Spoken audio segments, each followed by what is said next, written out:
Hey guys, I'm Dave and welcome to the Trull Gallery.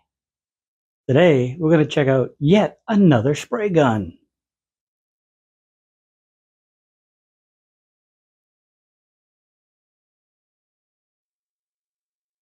If you've been following the channel for a while, you may remember that about 2 years ago, the folks at Tiswell sent me one of their entry-level spray systems to try it out and see what I thought. It was a nice gun at a decent price, but now they tell me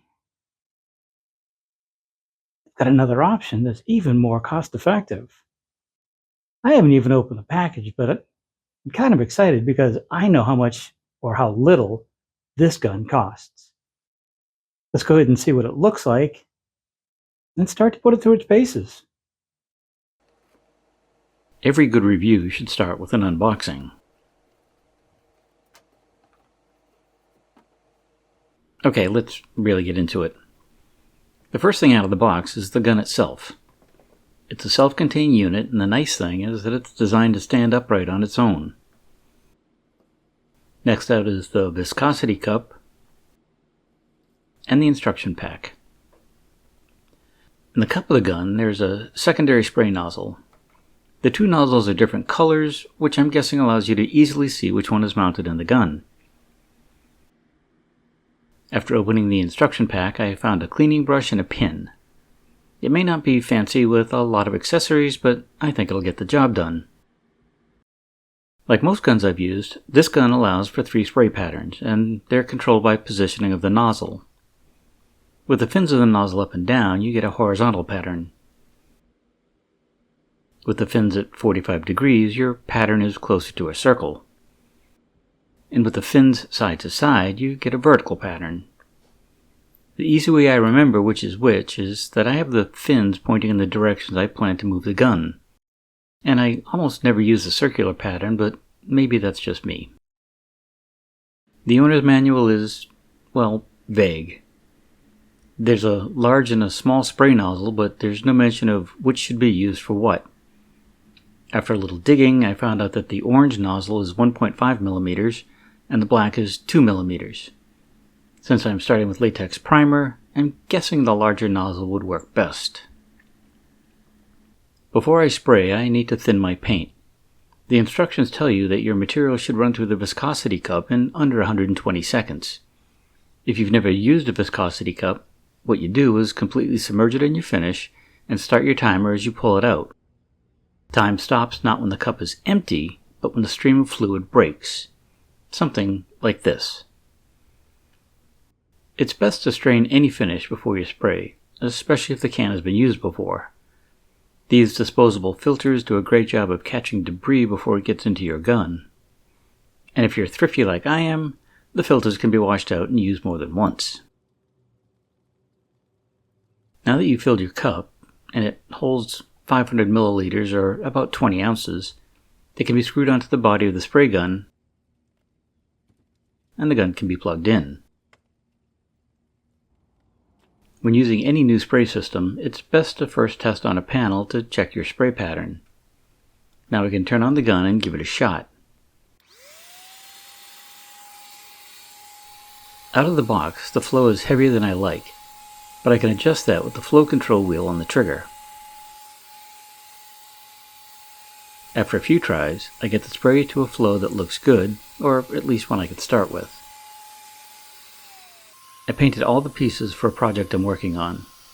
This happens to be something that I'll assemble in place, so all of my spraying will be on the flat. That's kind of a bonus since this is a new gun to me, and I don't want to risk any drips or runs. These are all the pieces I sprayed, and they took about 2.5 paint cups to cover everything. That seemed like a lot, and when I looked at my table, there was a lot of overspray. But with that said, even hanging these to dry, there were no runs in the finish. Before spraying the second side of my pieces, I changed over to the smaller orange nozzle. This gave me a much lighter flow, much less overspray, and a nicer finish. And all of that added up to using about half as much primer as the first coat.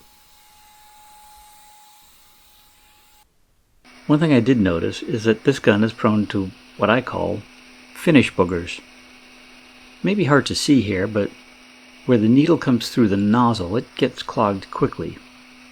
I know this happens with all the guns I've used, but it seems more prevalent here. Just keep an eye on it, and when you see it build up, just flick it off with your finger. If it persists, tear the gun down and give it a good cleaning, and then go back to spraying. And speaking of cleaning a gun like this is easy but very important. Once you empty the cup and wash it out, you can move on to the gun itself. The feed tube can be pulled out and cleaned with the appropriate thinner, water in my case, and a brush. I'm not sure I'd want to run an oil finish through a gun like this. Next, you can pull out the nozzle and give that a good scrubbing. With all the parts done, use the brush and thinner to clean the body of the gun. Just make sure to keep the motor higher than the tip. If moisture gets in the motor, bad things could happen. The final step is to reassemble the now cleaned parts and fill your paint cup with thinner, again water in my case.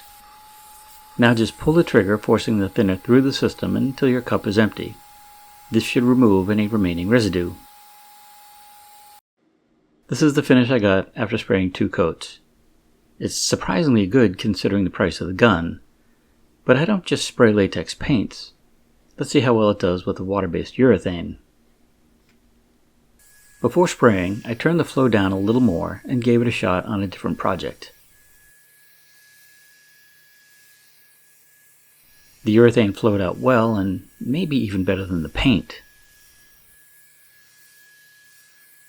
After 3 coats with some 220 sanding in between, this is the service I got. I have to say I'm more than surprised at the quality of the finish from such an inexpensive gun. I had a gun similar to this in the early 80s and it was incredibly loud. While I always spray with hearing protection on, I was curious how loud this thing really is. I have a sound meter on my phone and I used it to check things out. The ambient sound where I spray was right at about 40 decibels or library quiet. With the Tiswell sprayer going, that jumps to 79.3 decibels, or the equivalent of heavy traffic. And if memory serves, anything over 70 decibels can be harmful over time. I compared that to my larger HVLP system, and right by the compressor I got 76.7 decibels. And since it has a long hose, I also checked the volume where I spray. There it dropped to 61.2 decibels, or the level of conversation. So while the Tiswell is louder, it's only by a bit.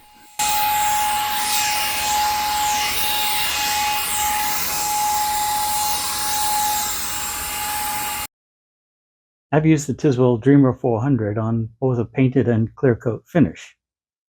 And would I recommend it? Yes, with a caveat. If you want to try your hand at HVLP finishing, but you don't want to jump into something that costs hundreds of dollars, then this is a good place to start. Or maybe you don't spray finishes very often, but you like to once in a while. Again, this could be a good gun for you. If you spray often, or you're looking for an automotive finish, maybe look somewhere else. But as an introductory HVLP spray system, this is worth the cost. And since I haven't mentioned it yet, this gun currently retails for just under $40. No, really. And if you'd like to get one for yourself, I'll add a link to it below. And for those of you who have made it this far, I have kind of an interesting surprise. I'm going to give this gun away to one of you. Just drop a note in the comments below saying, "Pick me," and on August 15th of 2025, I will choose one name out of the hat, and I will send it to you anywhere in the continental United States, and I'll even pop for the shipping. I'd love to hear your thoughts on this video. Is there something I could have done different, easier, smarter? Drop them in the comments below. I'd also love to hear if you use an HVLP spray system, what kind do you use? As usual, I'll add some links to some of the tools and equipment I use in this video and in the shop on a daily basis. And some of them have affiliate links, and should you happen to need one of those things and purchase it through the link, it does help keep this channel going. If you enjoyed this video, maybe give it a thumbs up and share it with friends. And if you haven't already, Maybe it's time to hit that subscribe button and a little bell so you get notified each time I put out a new video. Not really sure what's coming up next, but it should be something interesting. So until then, have a great day, stay safe, and we'll see you soon. Bye.